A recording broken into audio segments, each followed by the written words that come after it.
دعوة ربانية Divine Call.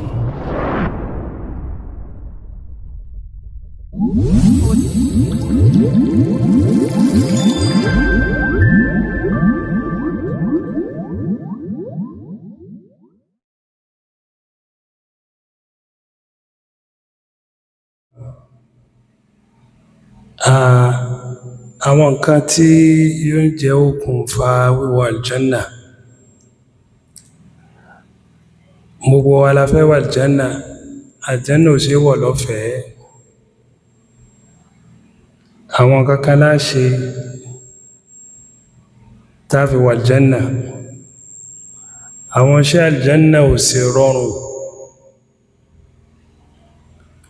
Bí a bá fẹ́ ga láyé, iṣẹ́ tí ó ṣe tí ó fi ga láyé náà ò rọrùn.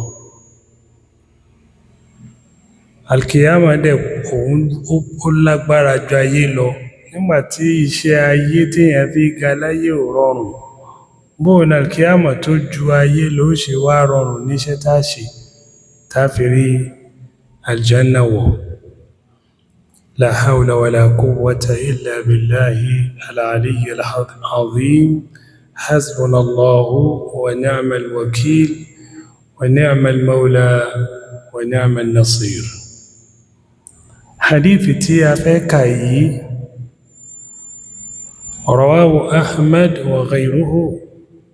Imamu wa Ahmad wọ́n gba hadith yìí, ó wà ní collection wọn àtàwọn míì nínú àwọn àìmà nínú àwọn imam. Hadith Ubadah ibn as-Samit radiyallahu anhu. أن رسول الله صلى الله عليه وسلم قال: ó ní òjíṣẹ́ Ọlọ́run,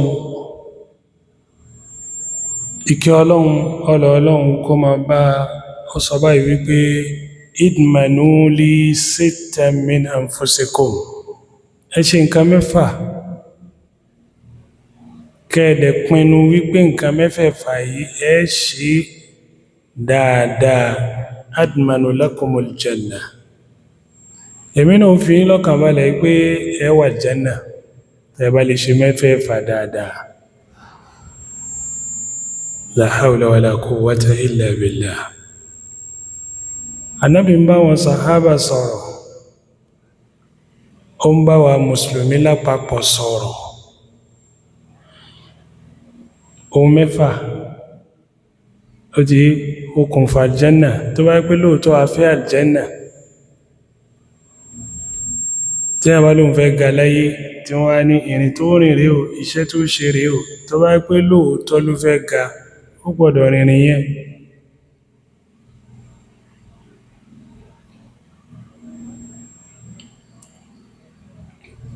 Ẹ ṣe nǹkan mẹ́fà. Admanu lakumul jannah. Èmi náà ó sì fi Al-Jannah, mo fi lọ́kàn balẹ̀ pé wà Al-Jannah tẹ́ bá ṣe tẹ́ ṣe dáadáa.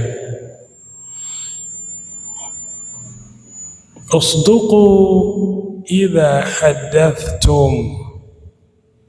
Àkọ́kọ́ nù, ẹ sọ òótọ́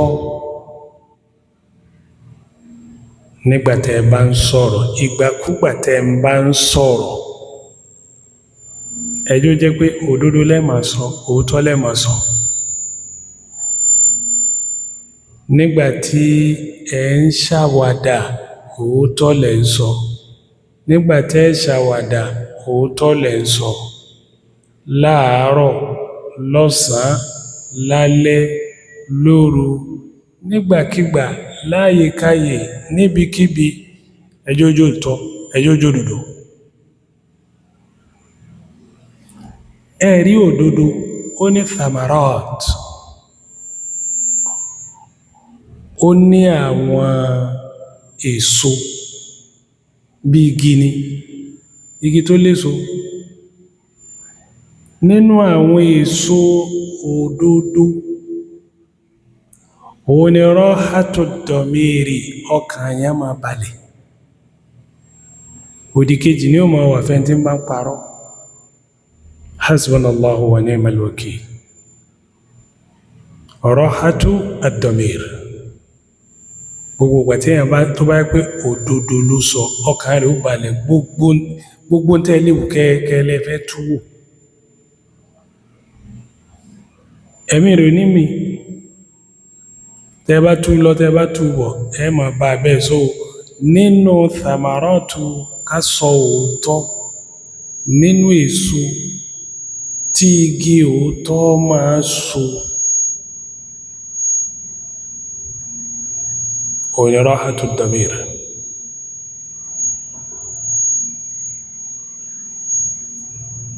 Okay? Nínú thamarat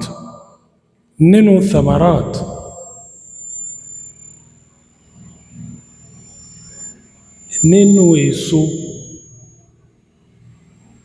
tí òótọ́ ọ̀rọ̀ máa so, òní albarakatu fil kasb. èèyàn máa rà àlùbáríkà níbi ìjẹ ìmu, yóò rà àlùbáríkà nínú òwò rẹ̀ tó bá jó lóòótọ́. ẹni tó bá sì rí lázìkí yóò fi ṣe oore, yóò fi ṣe dáadáa ni.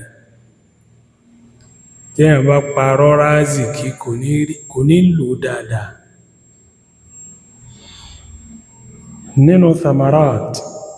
nínú thamarat òun náà ni annajatu min al-makruh. gbogbo ń tẹ́mi kọ̀ tọ́ka kọ̀ kò ní pàdé ẹ̀ lọ́pọ̀lọpọ̀ ọgbà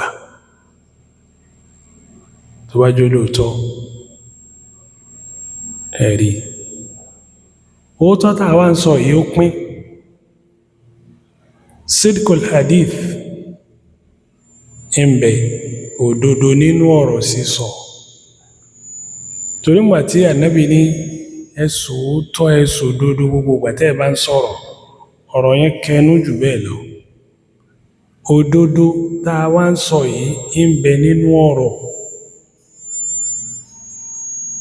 sidqul muamala ń bẹ, òdodo nínú ìbáṣepọ̀. when you relate, tó bá báyẹn ṣe wẹ́gbẹ́ ìbáṣepọ̀ yẹn òdodo ní mẹ́mẹ́ kìí ṣe rọ́, torí a máa fi rọ́ báyẹn ṣe. olódodo ní báyẹn ṣe pẹ̀lú irọ́.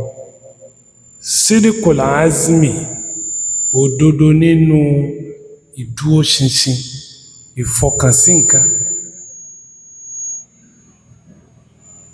truth and determination. sidqul wa'di ń bẹ, òdodo nínú kéèyàn kó ṣe alwa'd. òun náà ni nígbàtá a bá sọ fún èèyàn wípé a ṣe nǹkan báyìí tí ń bẹ láàrin wa pẹ̀lú ẹ̀. ẹ̀rí yín tí ń bẹ láàrin ìwọ pẹ̀lú èèyàn tẹ́jọ fẹnu kò lé lórí pé ó ṣe náà ń pè ládéhùn. òdodo a máa bẹ́ńbẹ̀, irọ́ a máa bẹ́ńbẹ̀. àmúlòdodo ní ṣàdéhùn àfàdéhùn òdodo. sidqul hal, òdodo nínú ṣe. gbogbo àwọn nǹkan wọ̀nyí ó kó sábẹ́ àkọ́kọ́ ń tà Nábì sọ pé ẹ ṣòdodo. ẹlẹ́kejì, wa awfu idha wa'adtum, ẹ pé àdéhùn nígbàtẹ́ ẹ bá ṣàdéhùn. ó di méjì, okùnfà Al-Jannah. wa'addu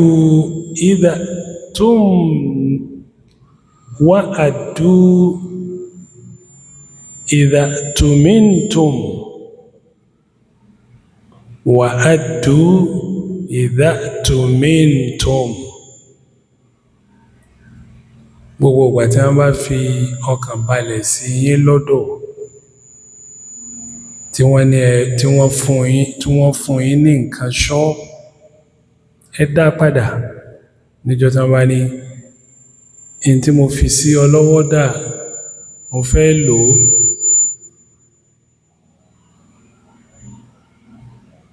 Ẹ dá padà pẹ̀lú òdodo. èyí ń ṣẹlẹ̀ kẹta. wahfadhu furujakum òun lẹ́lẹ́kẹrin,